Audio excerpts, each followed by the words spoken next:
Hi, Stan the Annuity Man. Today's topic is the disadvantages of fixed index annuities. We're going to cover everything. We're also going to talk about the benefits because all annuity types have benefits and limitations. But at the end of the video, you're going to understand how they work and you're going to understand if it fits with what you're trying to achieve. In addition, I encourage you to go to this video, What is a Lifetime Income Benefit Rider, and check that out as well because it correlates in line with what we're talking about today with fixed indexed annuities.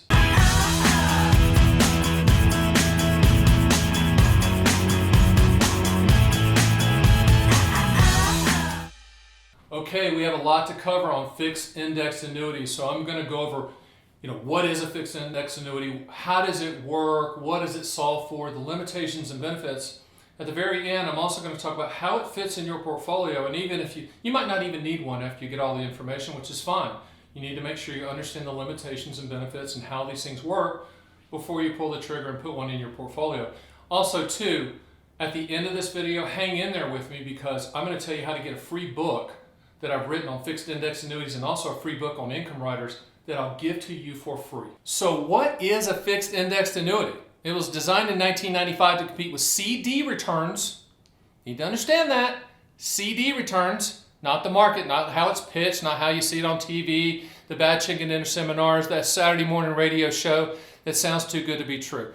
Remember this. If it sounds too good to be true, it is every single time without exception with annuities. Annuities are contracts. Understand what's in the contract. The contract of an indexed annuity is it's fixed. It's going to protect your principal.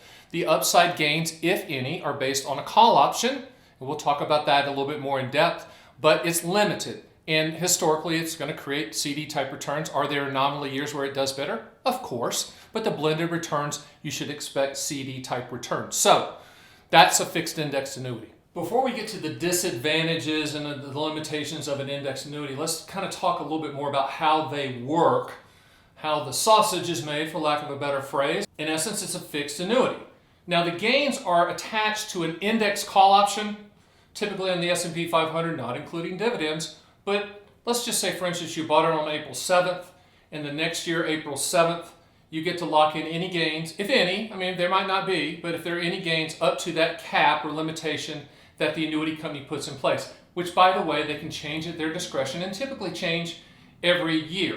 Also, you can add an income benefit rider to the policy at the time of application if one of your goals is future income. So if you draw a line down the middle of a page, this side would be the index option side and this side over here would be the income benefit side. Two separate calculations, but you could have the principal protection side with the CD return and a future income benefit on the other side as well. So what do indexed annuities solve for? It's pretty basic. Fixed indexed annuities. The fixed part is principal protection. That's the first thing. It also can solve for CD type returns. Maybe some years a little bit better than that, but that's historically what they've done. And they can also solve for what I call income later, future income guarantees if you attach an income rider to the policy. So that's pretty much what indexed annuities, fixed indexed annuities, solve for. Now let's talk about the disadvantages of indexed annuities. Now, ironically, and people will say, Stan, do you hate indexed annuities? No. They're fixed annuity. They do exactly what they say they're going to do, which is provide CD type returns. They're a very efficient way to deliver future income guarantees using a lifetime income benefit rider. But I think a lot of the disadvantages right now are revolving around the sales message. What's happening, market upside with no downside. They use the word hybrid. By the way, hybrid's a car, hybrid's a plant, hybrid's a mattress. If someone uses the word hybrid, they're trying to sell you indexed annuity. Okay, it's a fixed indexed annuity. They're just trying to polish it up and make it a shiny thing. It's a contract. So most of the negativity around this product is with the overhyped sales pitch. And again, if it sounds too good to be true, it is every single time. So disadvantages contractually is there's limitations on the upside. There is no market upside in all of it with no downside risk. That sounds fantastic. That's like saying, if you take this pill, you're going to have a six-pack abs. Doesn't exist. The other doesn't exist. You have to be smarter than that. You have to filter out the sales pitch that you're getting with indexed annuities. Now, if you want a CD-type product and have the possibility to get a little bit better than CD-type returns, then it works. Unfortunately, I'm not going to say unregulated sales message because It's not the carrier's fault that someone is saying something crazy about the product, but the agents and advisors need to kind of self-regulate a little bit and just say, you can't say that. You can't pitch just the good things or just the potential hypothetical, theoretical, back-tested, hopeful agent return scenarios. You have to tell them the historical returns. You have to tell them that in 1995 it was designed and introduced for CD-type returns. And it's also an efficient way to deliver future income with an income benefit rider. But the negatives are really driven by the perception and the stories that are out there in the sales environment. Let me give you some specific examples of some of the negative messaging around index annuities. Number one, a lot of times they're sold with what's called upfront bonuses. Understand there's no philanthropists at annuity companies that wake up in the morning and say, you know what, I think I'm going to give money away to the public because I love them. Doesn't exist, okay? There's no philanthropist out there. Upfront bonuses, it's not free money, it's just part of the overall contractual guarantee. So don't turn to your wife and say, that's great, they're giving us free money. No, it's not free money. There's catches to it, it's part of the overall contractual guarantee. The other thing that's happened out there is people will call me up and say, hey Stan, I just bought an 8% annuity. I love that voice, an 8% annuity. No, you didn't. You bought a lifetime income benefit rider that's growing at 8%. That's not yield, it's monopoly money. And it can only be used, that calculation, to calculate your first income payment. Draw a line down a blank sheet of paper, visually. This side's that index option side, the CD return type. This side here is that 8% side.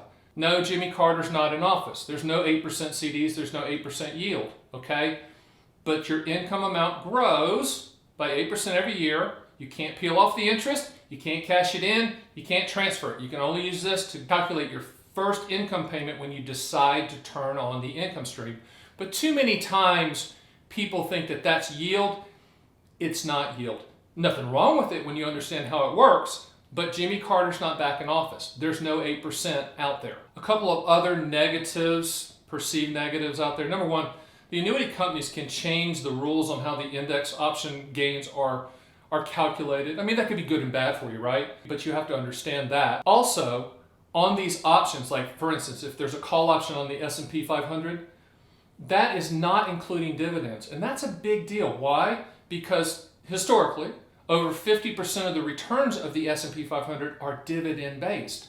So the S&P growth during that year, contract anniversary date to contract anniversary date with most policies, but not including dividends.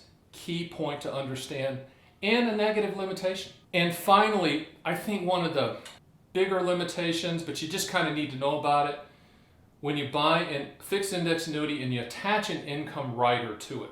First of all, those income riders, vast majority of them have an annual fee for the life of the policy taken out of the accumulation value side. So draw a line in the middle of the page, accumulation value index side, income rider side. The fee from this comes out of here, which limits the upside, right? In addition, with most of these income riders that are growing by 7, 8% or 6%, whatever it is, they're all different, okay? That fee is increasing by that percentage every year it defers. And then when you lock it in, it locks in that annual fee for the life of a policy taken out of the accumulation value side. I'm not saying it's bad. I'm just saying it's important to know, and you need to know that, because if you're buying it for the income rider, it doesn't matter really, because the income rider is the guarantee that you're buying. Also, too, if you attach an income rider to an indexed annuity, 99.999999999% of the time, the income rider value is going to be higher than the accumulation value. Why is that important? Because you can't transfer this side. You can't transfer the income benefit total side, right? You can only use it to calculate your first income payment.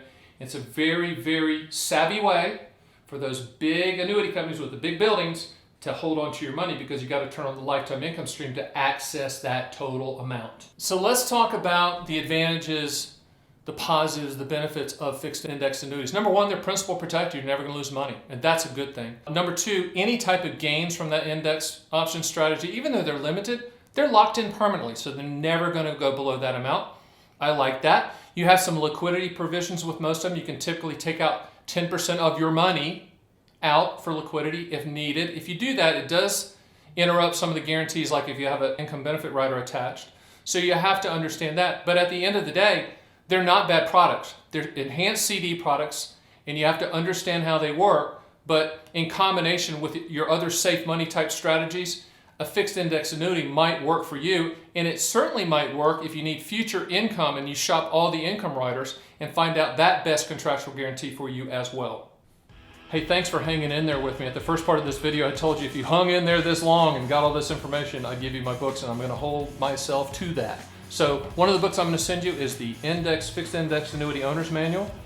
Easy reads, very good book, you'll like it, and also the Income Rider Owner's Manual as well. The good news is it's going to come in this shiny gold package to you, and we're not going to bug you, call you, show up on your doorstep, or make you go to a bad chicken dinner seminar. We're just going to send you the books, we'll leave you alone. If you want to contact us, please do. Also, one last thing, please subscribe to my Stan the Annuity Man YouTube channel. Why? Because I put out videos all the time. And they're informative, they're not salesy and pitchy. You know you like them, you're going to like the ones in the future. So click the button below and click the button below to get the books.